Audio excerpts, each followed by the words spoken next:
दोस्तों शुरू करने से पहले डिस्क्लेमर की वीडियो सिर्फ और सिर्फ एजुकेशनल पर्पस के लिए इन्वेस्टमेंट एडवाइस नहीं है। तो वीडियो को देखकर आप सीख सकते हो और इन्फॉर्मेशन को ले सकते हो। बाकी इससे पहले एक वीडियो मैं आपको दे चुका हूं जिसमें आज मार्केट क्यों गिरा, इतने अच्छे रिजल्ट आने के बावजूद भी जीडीपी के, और किस तरह की सिचुएशन है, अभी इन्वेस्टर्स की क्या एक्सपेक्टेशन है, स्टॉक सिलेक्शन कैसे करना है इस मार्केट के अंदर। गोल्ड एंड सिल्वर के ऊपर भी बातचीत हो चुकी है, तो आप इसको जरूर से देख लीजिएगा। अब दोस्तों आ जाते हैं यूएस के बाजार पर, जिसमें आप नोटिस कर सकते हैं डाउ जोन्स अभी 252 पॉइंट्स नीचे है, आधे परसेंट की मंदी। नेस्ले को भी देख लेते हैं तो इसमें 190 पॉइंट्स की गिरावट है, 0.82% की मंदी है। ओपनिंग डेटा है, आगे चल के कुछ भी हो सकता है प्लस माइनस, लेकिन ओपनिंग अभी वीक है। और इसके पीछे का रीजन है कि फेड की जो लीडरशिप है वो बदल सकती है। ट्रम्प की तरफ से कमेंट्री आई है कि हो सकता है पोवेल को हटा दिया जाए। साथ में यूएस के फ्यूचर्स अभी नीचे है, रेट कट की होप भी काफी कमजोर हो चुकी है। अब आज के फर्स्ट वीडियो में हमने डिस्कशन किया था कि जिस तरह से रुपीस गिरा है, यूएस डॉलर बढ़ा है, तो उसके बेसिस पे हो सकता है आज के दिन एफआईस ने बेचा हो। डेटा भी किस समय आ चुका है और इसके अंदर आप सिंपली नोट कर सकते हैं 1171 करोड़ की बिक वाली एफआईस ने की है। बाकी हम एआई कंपनीज के ऊपर बात करें, जो कि सबसे इंपॉर्टेंट कंपनी है यूएस में, एनवीडिया। स्टॉक कल के दिन नीचे था, यानी फ्राइडे के दिन 1.82% की मंदी के साथ में क्लोजिंग इसमें दी थी। पिछले कुछ समय की बात करें ना, एक महीने की बात करें तो 14-15% नीचे है। इसका मतलब माइकल जे बरी सही गए, पुट ऑप्शन बाय किया था, यानी शॉर्ट टर्म में इनको ऐसा लग रहा था कि रिजल्ट आने के बाद में स्टॉक क्रैश करेगा या नीचे गिरेगा तो मुझको पैसा बनेगा। तो उसके बाद में हुआ क्या, स्टॉक ने थोड़ा सा तेजी दिखाया, नंबर्स एक्सपेक्टेशंस को बीट कर गए थे, साथ में गाइडेंस भी कमाल की थी। स्टिल आप देख सकते हैं फिलहाल के लिए एनवीडिया अंडर परफॉर्म करा है, तो हाँ हम बोल सकते हैं माइकल जे बरी इसको लेकर काफी सही जा चुके हैं। साथ में एआई से रिलेटेड एक कंपनी है जो अपने इंडियन मार्केट के अंदर है, डेटा सेंटर के ऊपर बहुत ज़्यादा ऑर्डर बुक इसकी स्ट्रांग है, नेटवेब। स्टॉक 3% के साथ में आज नीचे था।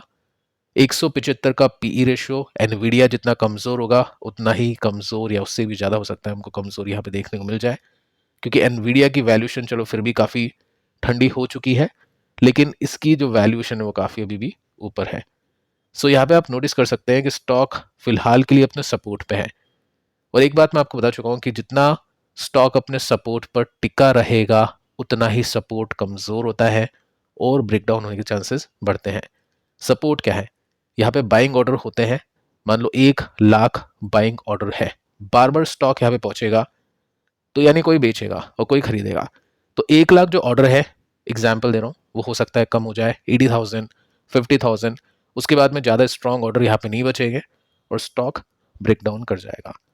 अपन कैसे चेक कर सकते हैं कि स्टॉक अपने सपोर्ट के आसपास बार बार टाइम बिता रहा है, स्टे कर रहा है, रुक रहा है, तो उसमें कमजोरी है या फिर स्टॉक वाकई में अपने सपोर्ट के आसपास है। तो हम क्या कर सकते हैं, लाइन चार्ट को यूज कर सकते हो। लाइन चार्ट के अंदर आपको थोड़ा सा डिटेल में क्लोजिंग प्राइस के बेसिस पे डेटा मिल जाएगा। यहाँ पे आप क्लियर कट देख सकते हैं, एक ब्रेक डाउन की सिचुएशन यहाँ पे अभी होती हुई देखने को मिल रही है, जिसके अंदर लाइन चार्ट आपको बता रहा है कि वीकनेस काफी ज्यादा है। यहाँ पे एक बॉटम, यहाँ पे उसके बाद में वापस से नीचे एक बॉटम बनने की कोशिश में है। तो यही एक फंडा होता है कि इन्वेस्टर्स को टेक्निकल्स भी देखने चाहिए, और यहाँ पे हमने देखा इससे पहले कि काफ़ी अच्छे रिवर्सल्स आए थे, स्टॉक ने काफ़ी अच्छे रिटर्न्स दिए। यहाँ पे हमने ब्रेकडाउन देखा तो यहाँ पे एग्जिट पॉइंट बन गया उन इन्वेस्टर्स के लिए। साथ में जिसने भी यहाँ पे भी लिया होगा सपोर्ट पे, तो उसके लिए भी एग्जिट पॉइंट था, क्योंकि काम है सपोर्ट पे खरीदना। यहाँ पे जिन्होंने भी खरीदा पैसे बने, लेकिन एक टाइम ऐसा आता है, एक सपोर्ट ऐसा आता है जो टूटता ही है। उसके बाद में री एंट्री की बातें होती हैं, लेकिन स्टॉक जब तक अपने रेसिस्टेंस को ब्रेक नहीं करेगा, जब तक री एंट्री नहीं बनती है, और वो इसने नहीं किया, तो क्लियर कट एक बैरिश इंडिकेशन अभी फिलहाल के लिए इस कंपनी के स्टॉक में और एआई कंपनी के स्टॉक्स में देखने को मिल रहा है। आगे चलते हैं, ड्रोन कंपनी ड्रोनाचार्य, और इसने भी 20% का सर्किट लगा दिया एलसी। कल हमने बातचीत की थी, एक्सपेक्टेड था कि स्टॉक क्रैश कर सकता है। साथ में हमने डिस्कशन किया था कि रीजन क्या है इसके पीछे का, फ्रॉड है, इन्फ्लेट किया था रेवेन्यू का नंबर। आईपीओ आने से पहले 3 साल का डेटा जो दिखाते हैं उसके अंदर काफ़ी जालसाजी होती है, चोरी चपाटी होती है, मैं आपको बता चुका हूँ। वही कंपनी ने किया था, उसकी वजह से काफ़ी अच्छी वैल्यूएशन मिली, प्रीमियम मिला। आमिर खान ने, रणबीर कपूर ने, इन बड़े इन्वेस्टर्स ने, जिनको प्रॉमिस किया था कि अच्छे रिटर्न्स बनेंगे, क्योंकि प्रॉमिस क्यों किया, पता था प्रमोटर को कि हम ये कर रहे हैं, तो ये पैसे बना गए, और बाकी रिटेल इन्वेस्टर्स जिन्होंने भी ऊपर जाके माल लिया है वो नुकसान में है। कितना नीचे स्टॉक? फिलहाल के लिए 80% नीचे है। काफ़ी लोग ये सोचते हैं, मतलब मैंने एक स्टॉक के ऊपर बातचीत की थी और उसमें किसने कमेंट किया कि अब क्या कर सकते हैं, स्टॉक तो काफ़ी नीचे है, तो एग्जिट तो क्या करें? अब खोने के लिए तो कुछ नहीं है। 80% मान लो पैसा गया तो कितना बचा? 20%। तो मैक्सिमम कितना गिरेगा? 100% गिरेगा। तो होल्ड करते, क्या पता ये 20% का 200% हो जाए। सो देखिए दोस्तों, वो जो स्ट्रैटेजी होती है उन कंपनीज में अप्लाई होती है जिनमें 1% होप है, मतलब प्रमोटर कम से कम क्रेडिबल है, उसने चोरी चपाटी नहीं की है, ठीक है, वो कंपनी को वापस से रिबाउंड कर सकता है, कुछ एक्सटर्नल इश्यूज होंगे जिसकी वजह से सेक्टर अंडर परफॉर्म करा है, वो सब चीज़ें होती है, जैसे कुछ केमिकल कंपनीज में है। सो वहाँ पे एक्सपेक्टेड है, एक्सपेक्टेशन कर सकते हैं वैसी कंपनीज में।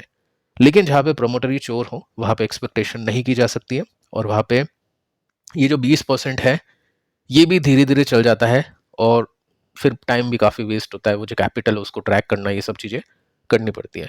मैं ऐसे नहीं कह रहा हूँ कि आपको एग्जिट करना चाहिए, जस्ट मैं आपको एग्जांपल दे रहा हूँ एक कंपनी का जिसका नाम है EKI एनर्जी।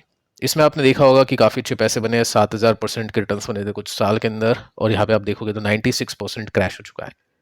इसके अंदर भी सेम चीज़ थी, एक न्यूज़ आई थी यहाँ कहीं जिसके अंदर हमने देखा था कि जो डेटा है वो गलत है, इन्वेस्टर्स देख रहे बहुत अच्छे नंबर्स, लेकिन एक्चुअल नंबर्स तो अच्छे है ही नहीं, स्टॉक का प्राइस इन्फ्लेट कर गया, अननेसेसरी बढ़ गया। उसके बाद में बिकवाली ऐसी शुरू हुई, इन्वेस्टर ने सोचा चलो 70% गिरा है, कितना डूबेगा, उसके बाद में 80, 90, 96। और इसमें अगर मैं आपको दिखाऊं पिछले 5 दिन का प्राइस परफॉर्मेंस, तो ऐसा नहीं कि स्टॉक कहीं पे रुक रहा है, 5 दिन से ये नीचे है 5%, ये देख सकते हैं डाउन ट्रेंड। उसके बाद में हम 1 महीने का चार्ट देखते हैं, 1 महीने में 7% नीचे है, 6 महीने का चार्ट देखे तो उसके अंदर 22% नीचे है। तो कंटिन्यूसली स्टॉक नीचे जा रहा है, और ऐसे जाते जाते स्टॉक डीलिस्ट हो जाता है, कंपनी डीलिस्ट हो जाती है, उसके अंदर फिर कुछ नहीं मिलता है, जो फेस वैल्यू है 2-5 रुपए की वो मिल जाती है। ठीक है, तो ये सीन है, इन कंपनीज में थोड़ा सा बच के रहना चाहिए, स्टॉप लॉस टाइट करके रखना चाहिए, पैसे लगा दिए हैं तो बहुत कम पैसे लगाने चाहिए न्यू लिस्टेड कंपनी में और इस तरह की पैनी कंपनीज के अंदर। अब देखिए कुछ और कंपनीज को देखते हैं। फोर्स मोटर स्टॉक ने 2-3% की तेजी पकड़ी आज के दिन। ऑटोमोबाइल कंपनीज काफ़ी फोकस में है, 1 तारीख है तो 1 तारीख को डेटा आता है कि किसने कैसे सेल्स की, जिसकी सेल्स का डेटा अच्छा आता है कुछ टाइम के लिए स्टॉक चलता है, ऐसा नहीं है 1 क्वार्टर तक स्टॉक चलेगा, ठीक है, तो वो चीज़ आपको ध्यान में रखनी है। सो रिजल्ट काफ़ी अच्छे थे इसके, जो नेट प्रॉफिट मार्जिन है वो भी काफ़ी तेज़ी से बढ़े थे, नेट इनकम भी इसकी काफ़ी तेज़ी से बढ़ी थी। इसके बाद में एक न्यूज़ आप देख सकते हैं जिसमें सेल्स का डेटा है, रिपोर्ट क्या है, 2880 के आसपास की यूनिट जो बेची है नवंबर में। पिछले साल कितनी बेची थी? 1885, यानी काफ़ी अच्छी ग्रोथ इसमें परसेंटेज में देखने को मिली है। शाम को 5-6 बजे के आसपास की न्यूज़ है, तो कल इम्पैक्ट होगा स्टॉक के प्राइस में। एक्सपेक्टेशन का डेटा यहाँ पे नहीं है। सो 53% के आसपास की जंप देखने को मिली है वाइनोवा बेसिस में। एक्सपोर्ट इसका डिप कर गया जो कि ऑब्वियस है। जो इंडेक्स अपन देख रहे हैं IIP और ये सब चीज़ें अपन देख रहे हैं, जो टैरिफ की वजह से एक्सपोर्ट कम हो चुका है, तो ये एक्सपेक्टेड आई थिंक होगा मार्केट को लेकर। बाकी 53% की ग्रोथ देखने को मिली है। रिजल्ट इसके सही थे, उसके बाद में एक डाउन ट्रेंड इसका अप ट्रेंड के अंदर कन्वर्ट होता है। ये एक्सपेक्ट करना कि स्टॉक एकदम से यहाँ पे पहुंच जाएगा वो मेरे हिसाब से ठीक नहीं है। ऑल टाइम हाई में 20% का गैप है, लेकिन जो स्टॉक का पैटर्न है चलने का वो कुछ ऐसा है कि स्टॉक में करेक्शंस बीच बीच में आते हुए हो सकता है देखने को मिल जाए। इसके बाद में KEI को लेकर एक न्यूज़ है, 1% के साथ में स्टॉक आज नीचे गिरा। शाम को 5 बजे के आसपास की न्यूज़ है कि कंपनी ने ट्रायल प्रोडक्शन स्टार्ट कर दिया है एक फैक्ट्री में, और साथ में बोला जा चुका है कि फुल कमर्शियल प्रोडक्शन स्टार्ट होने की उम्मीद है दिसंबर 10, 2025 से। सो देखते हैं इन्वेस्टर इसको किस तरह से देखेंगे। बाकी ट्रायल प्रोडक्शन को तो कुछ खास वैल्यू नहीं दी जाती है। बाकी जो कमर्शियल प्रोडक्शन है जिसको बेचकर पैसा मिलेगा उसको थोड़ा सा ध्यान से देखेगा मार्केट, जो कि 10 दिसंबर है। बाकी इस क्वार्टर में रिजल्ट अच्छे नहीं थे, 4% के साथ में एक्सपेक्टेशंस इसने मिस की थी। स्टॉक अभी अपने रेसिस्टेंस के आसपास है जहां से प्रॉफिट बुकिंग चल रही है।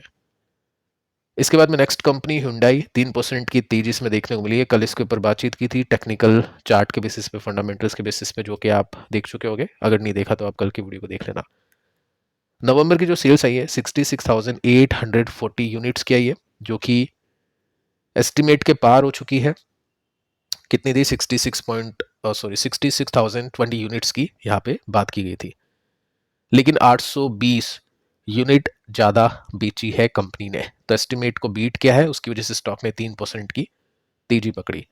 सो ये हमने बातचीत की थी कि नंबर्स इसके जिस तरह से अपन ने देखे थे ओके नंबर्स थे, तो यहाँ तक एक्सपेक्टेशन करना बिल्कुल नॉर्मल है। सो वहाँ तक पहुंचने की कोशिश में, लेकिन यहाँ से ब्रेकआउट करता है तो स्टिल यहाँ पे 17% का गैप, एक स्विंग इसमें देखने को मिल सकता है। ऑटोमोबाइल कंपनीज वैसे भी काफ़ी ज़्यादा फोकस में है, थोड़ा सा प्लस सेंटिमेंट इनमें बना हुआ है जीएसटी कट की वजह से, तो जो दिवाली की सेल्स है वो सकता है अच्छे आते हुए देखने को मिले, नेक्स्ट क्वार्टर के अंदर उसका अच्छा इम्पैक्ट आता हुआ देखने को मिल जाए। इसके बाद में के फिनटेक स्टॉक ने आज अच्छी तेजी पकड़ी, 4% का जंप है क्योंकि जेफरीज ने इसको बाय करने की रेटिंग दी है। प्राइस टारगेट है 1460 रुपीज़ के आसपास के, जो कि काफ़ी ऊपर है, इस वजह से 4% के साथ में स्टॉक आज ऊपर जाके बंद हुआ। नंबर्स कैसे थे? नंबर्स इन लाइन थे, बहुत अच्छे नहीं थे, बहुत खराब नहीं थे। बाकी एक्सपेक्टेशन की जा सकती है इस रेसिस्टेंस के लिए, जो कि ज़्यादा दूर नहीं है अभी तो फिलहाल के लिए। बाकी अगर ये ब्रेकआउट करता है तो अगेन इसके अंदर भी 19% का गैप कैप्चर हो सकता है, लेकिन पॉइंट ये है कि ब्रेकआउट करने के बाद में। इसके बाद में मारुति सुजुकी को भी देख सकते हैं, 1.42% की तेजी इसमें बनी है और इसमें एक्सपेक्टेशन का डेटा आई थिंक होगा। सो नवंबर की सेल्स कितनी है? 2,29,021 यूनिट एस्टिमेट से कम आई है। एस्टिमेट थी 2,20,200 यूनिट्स। सो यहाँ पे एक सेकेंड, 2,29,000 की यहाँ पे बात की गई है और 2,20,000, आई थिंक डेटा गलत इसमें मेंशन कर रखा है, 2%। ठीक है, 2 बजे के आसपास की न्यूज़ है और स्टॉक के रिएक्शन को देखें तो आई थिंक पॉजिटिव में स्टॉक ने क्लोजिंग दी है। ठीक है, बाकी नंबर से एक बार आप अगेन चेक कर सकते हैं गूगल के ऊपर। स्टॉक ने वैसे भी यहाँ से ब्रेकआउट करने के बाद में काफ़ी अच्छी तेजी पकड़ी, तो थोड़ा सा ठंडा होना बनता है।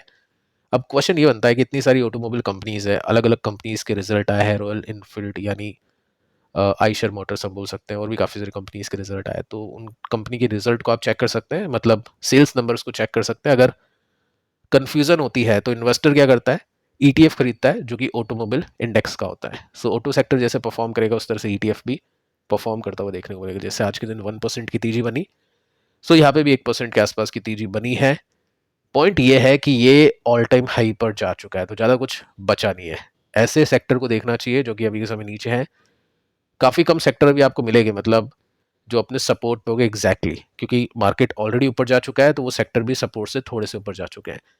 लेकिन फिर भी ऑल टाइम हाई के बीच में गैप बाकी है, जिसमें एक सेक्टर है जिसको लेकर अभी मार्केट काफ़ी बैरिश है, लेकिन लॉन्ग टर्म इन्वेस्टर्स अभी के समय इसी पर फोकस कर रहे हैं। उस सेक्टर का नाम है आईटी सेक्टर। जेफरीज अभी के समय इसमें कंफ्यूजन में है काफ़ी ज़्यादा कि रिबाउंड इसमें होगा या नहीं।